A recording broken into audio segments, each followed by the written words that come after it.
Assalamualaikum warahmatullahi wabarakatuh. Perkenalkan, saya Alia Deriski dengan NIM 222111147 kelas HES 6D. Pada video kali ini, saya akan membahas dan memaparkan tentang fikih pemikiran dari tokoh ulama klasik Yusuf Al-Qaradawi. Pertama-tama, pasti bertanya-tanya, siapa sih Yusuf Al-Qaradawi itu? Baiklah, di sini saya akan menjelaskan profil dari Yusuf Al-Qaradawi.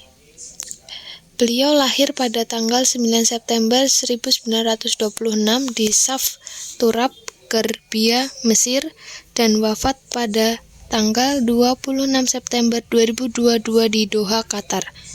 Yusuf Al-Qaradawi adalah seorang ulama dan cendekiawan Islam asal Mesir yang dikenal sebagai tokoh Islam moderat.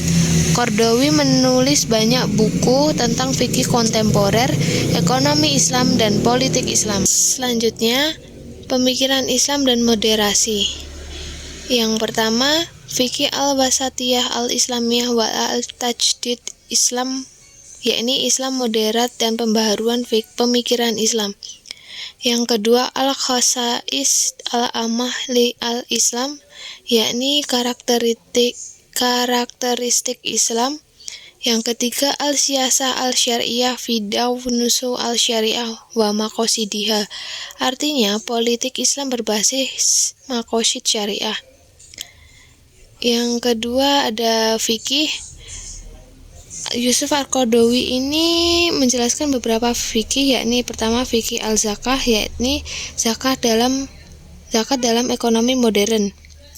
Yang kedua fikih al-toharoh atau hukum bersuci dalam Islam. Yang ketiga fikih al-siyam atau hukum puasa Ramadan. Yang keempat fikih al-jihad, yakni konsep jihad dalam Islam.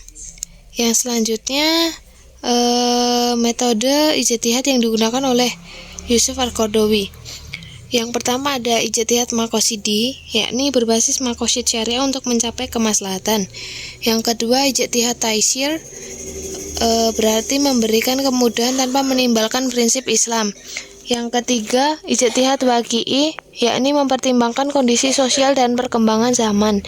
Yang keempat ijtihad multidisipliner, yakni menggabungkan fikih dengan ilmu lain seperti ekonomi dan sains.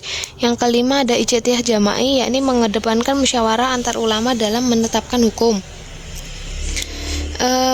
Selanjutnya itu ada prinsip pemikiran dari Yusuf Al-Qaradawi. Prinsip pemikiran yang pertama adalah fikih al-wasatiyah, yaitu fikih moderat. Yusuf Al-Qaradawi tidak condong ke ekstremisme atau terlalu longgar dalam hukum Islam. Ia berusaha mengambil jalan tengah antara tradisi klasik dan modernitas. Contohnya yakni dalam isu perbankan Islam, ia tidak sepenuhnya menolak sistem keuangan modern, namun mendorong sistem yang sesuai dengan prinsip syariah. Yang selanjutnya ada pemikiran fikih al-maqasid, yakni fikih tujuan hukum Islam. Yusuf Al-Qaradawi dalam fikih ini menekankan bahwa hukum Islam harus dilihat dari tujuannya, bukan hanya dari sisi tekstual. Ia menggunakan pendekatan maqasid syariah atau tujuan syariah, yaitu untuk menjaga agama, jiwa, akal, keturunan, dan harta. Contohnya, yakni dalam persoalan bunga bank. Yusuf Al-Qaradawi lebih fokus pada apakah bunga itu bersifat eksploitatif atau tidak, bukan hanya melihat sebagai riba dalam arti sempit. Yang selanjutnya ada fikih al-taisir, yakni fikih kemudahan. Dalam fikih ini, Yusuf Al-Qaradawi itu menyederhanakan hukum Islam agar mudah diamalkan tanpa meninggalkan prinsip dasarnya. Jadi, Yusuf Al-Qaradawi ini berpegang pada kaidah, jika ada kesulitan, maka hukum menjadi lebih ringan. Al-masyakoh tajlib al-tashir. Contohnya dalam hal masalah jilbab. Yusuf Al-Qaradawi berpendapat bahwa yang diwajibkan adalah menutup aurat dengan cara yang pantas, bukan dengan bentuk pakaian tertentu. Yang selanjutnya ada relevansi kontemporer pemikiran Yusuf Al-Qaradawi. Pemikiran Yusuf Al-Qaradawi dalam fikih minoritas masih menjadi rujukan bagi muslim di negara-negara non-muslim. Sementara konsep ijtihad konstekstual membantunya menjawab tantangan zaman tanpa meninggalkan prinsip dasar Islam. Contohnya, di bidang ekonomi, gagasannya tentang keuangan syariah dan perbedaan antara riba dan transaksi modern terus menjadi perdebatan dalam ekonomi global. Ia juga mendukung demokrasi dalam Islam dengan menekankan prinsip syura atau musyawarah dan keadilan yang tetap relevan di tengah dinamika politik negara-negara Muslim. Selanjutnya ada contohnya dalam isu perempuan. Pemikirannya membuka ruang bagi peran sosial dan politik muslimah tanpa melanggar norma Islam.